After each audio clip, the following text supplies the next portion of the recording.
We're not going to go bankrupt. I mean, at the most basic level, I'm not saying every outcome is good, but bankruptcy is not on the table. For the simple reason that our debt is denominated in a currency that we print. So in distress, people say, well, gee, what if China doesn't buy treasury notes? What if, Russia, well, they don't buy them anyway. We froze theirs. We're in the process of stealing them. But what if the world wakes up and decides they don't want any more treasury bills? You just call Jamie Dimon and say, Jamie, shoot him in. We control you. We regulate you. We can help or destroy your destiny. So start buying more treasury securities. And they will. And I'm picking on JP Morgan, but JP Morgan, Citi, Goldman, Morgan Stanley, Wells Fargo, Bank of America, all the too big to fail banks, they would have to buy more treasury. And the Fed could always buy more treasuries. And if JP Morgan needs money to buy the treasuries, they got I don't know how many $100 billion are in reserves at the Fed. So there's plenty of money to go around and plenty of institutions to buy. So we're never going to have a situation where nobody buys treasury securities, because if that situation even emerged, as I say, the banks and the Fed would pick up the slack.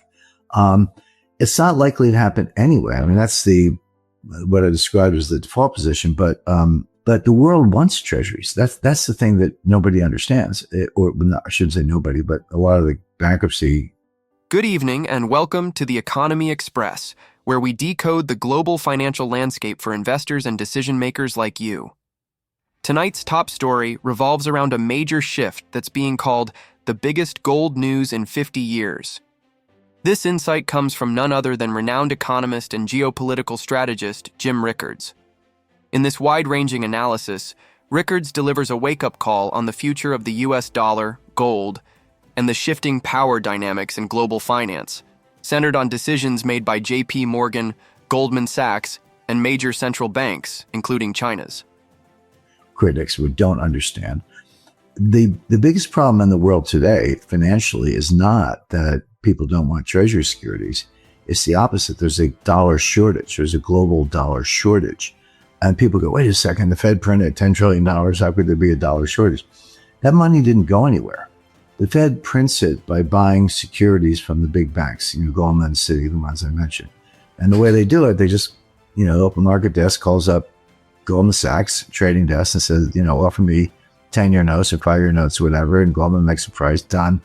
And Goldman sends the notes to the Fed, and then the Fed pays for it with money that comes out of thin air.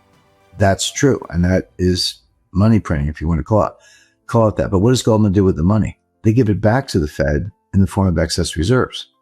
So all you're doing is inflating both sides of the Fed balance sheet. But that money, it's not going to business. It's not creating jobs. It's not being lent to entrepreneurs. It's not helping consumption. It's not doing anything. It's just sterilized on the Fed's balance sheet. The money that does drive the economy is created by banks, not the Fed, but commercial banks. If they make you a loan or make me a loan or whatever, we can, put it to good use. That's the problem, that there's not enough of that kind of M1, M2 style money creation. But people look at the Treasury publishes, I think it's monthly or quarterly, I think it's monthly, a report of foreign holdings of U.S. Treasury securities.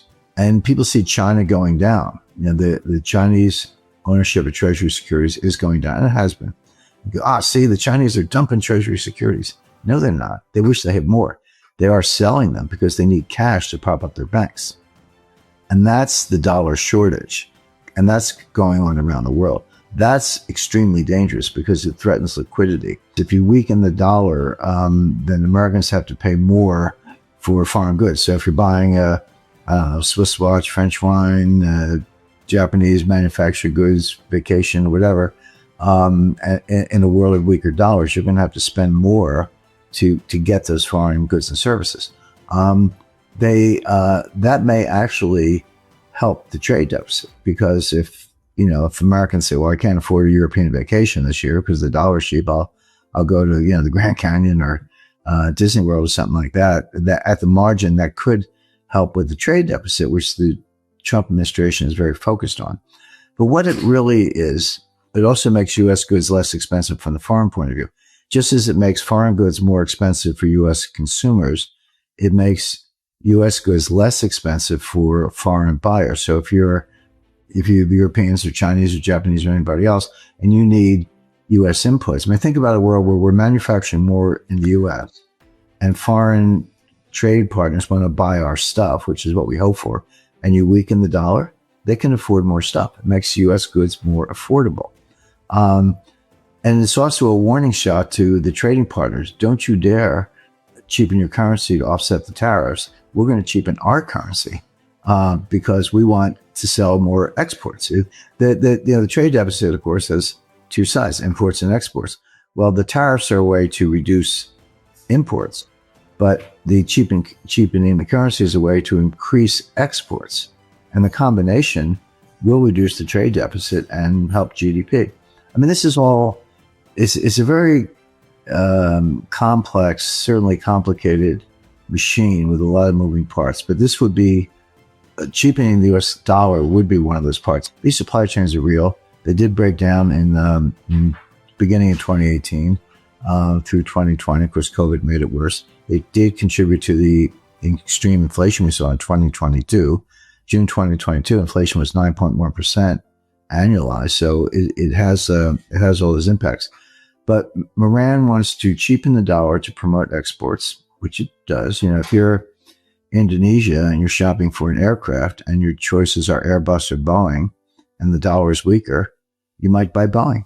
And so obviously that helps our manufacturing jobs in the U.S. and trade, reduces the trade deficit, increases exports, all the things we've been talking about. But what Moran's also talking about is threatening our trading partners. In other words, don't you dare try to cheapen your currency. And but he will not have the cooperation that James Baker had. What he wants to do is use coercion, and including the traffic light system I described. So that's the point of it. I think tariffs are I'm all for tariffs against the American way, the American system. I think that's a very good move. Scott Bessen's 3-3-3 plan makes perfect sense. It's, like I said, it's simple math, but yeah, you don't have to wipe out the debt. All you have to do is reduce that ratio, debt to GDP ratio, get moving in the right direction. That would be extremely beneficial. And then, the oil production will, basically be if not deflationary, at least disinflationary. It'll fight the inflation we've all been living through. So Bessen's 3 Arrows plan makes perfect sense. Navarro's tariff plan makes perfect sense in my view. Create high-paying jobs. Those are good things. Moran's Mar-a-Lago Accord, I think it has some major problems. The first one being, it's not relying on cooperation, it's relying on coercion, which could have boomerang effects. And I think he completely misses the importance of treasury bills to the banking, to the Eurodollar system and the derivatives markets. So that's the one that I would be most concerned about. And I don't think, and I've talked to some Trump people from time to time, I don't think that analysis that we've just gone through has really sunk in at the White House. Hopefully it will. The drivers, there are several, which is a good thing if you want gold to go up. And I like it. Okay, so the first one is central bank buying. By the way, there's almost no retail interest in the United States. There is in other places, India, China, not in the U.S. I run into people all the time and they say, yeah, Jim, I talked to you a year ago and then you said buy gold. And I said, yeah, did you? And they go, no, because the retail, there is no retail frenzy at all. And there's barely any retail notice. A few people are buying the GLD ETFs a little bit, but the buying is coming from institutions, in particular central banks. So we know who they are: China, Russia, India. Actually, Vietnam is a big buyer. Mexico, Kazakhstan, Philippines. You look around, and all this data is available. You just go to the World Gold Council website. You have to give me your email address, but it is free, and they have a really good database, so you can find it very easily. And they also break it down. Oh, so Turkey's another one. Iran's non-transparent, but they're buyers. So they're all buying gold as a hedge against inflation, hedge against dollar devaluation, and some of the problems we've been talking about. But the biggest hedge is that the U.S. At the beginning of the war in Ukraine froze approximately $300 billion of Russian-owned treasury securities. Now, Russia made the money legitimately selling oil. They got paid in dollars. They took the money. They trusted us. They bought treasury securities, all different maturities, probably a lot of bills, but also, intermediate term treasury notes. And they had over 50% of their reserves in U.S. Treasury securities. But they were, because they're U.S. dollar denominated, they were held mostly in a custodian in Europe called Euroclear. It's in Brussels. So Euroclear has $40 trillion of assets under custody. It's one of the largest. Let's break down why this moment could mark a fundamental turning point for gold investors.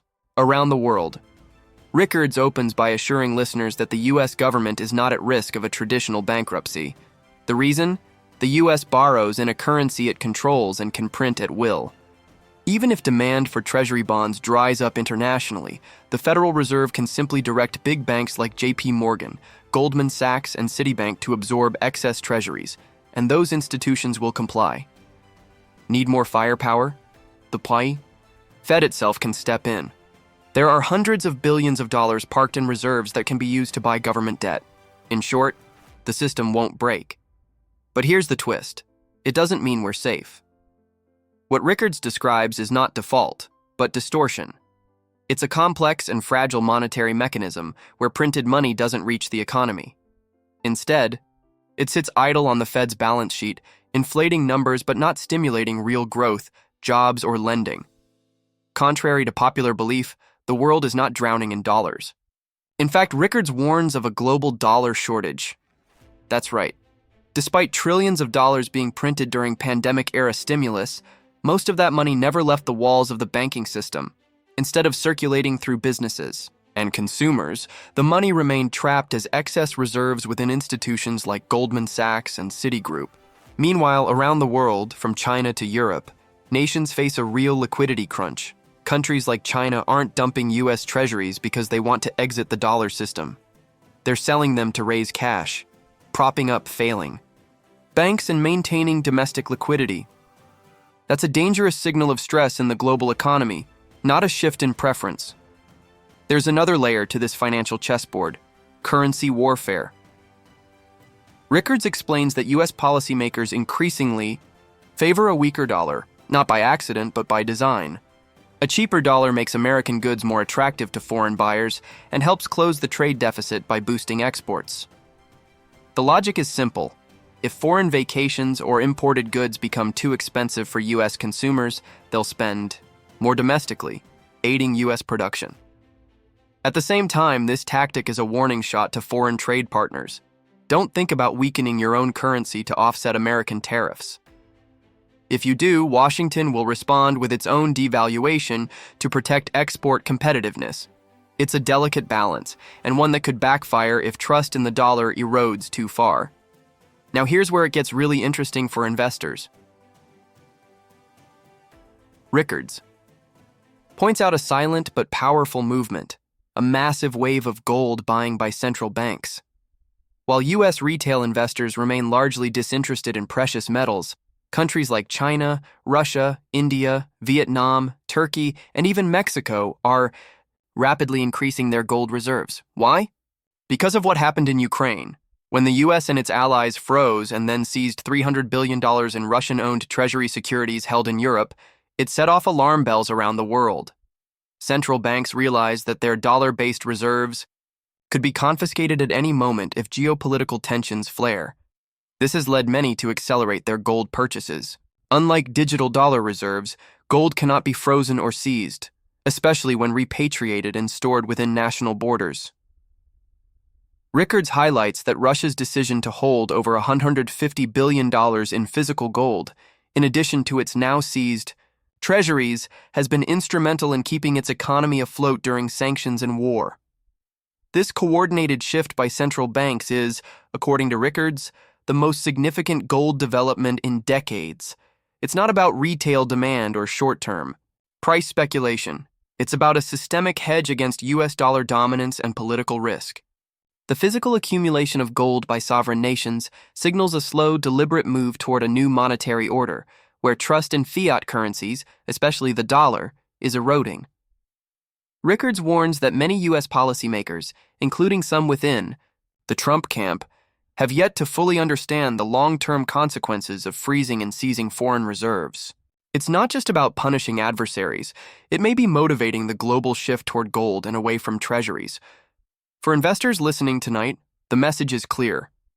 Gold is not just a hedge against inflation, it's a hedge against systemic risk. As the international monetary system creaks under the weight of currency wars, dollar shortages, and geopolitical tensions, gold is quietly reclaiming its role as the ultimate safe haven. And the fact that central banks are loading up on gold while U.S. investors remain asleep at the wheel may present one of the most compelling opportunities in decades. This has been your Economy Express Bulletin. Stay tuned, stay alert, and remember, the big moves in finance often happen quietly until they don't. Let me know if you'd like the next one summarized the same way, or if you'd like this turned into a script format for video or voiceover.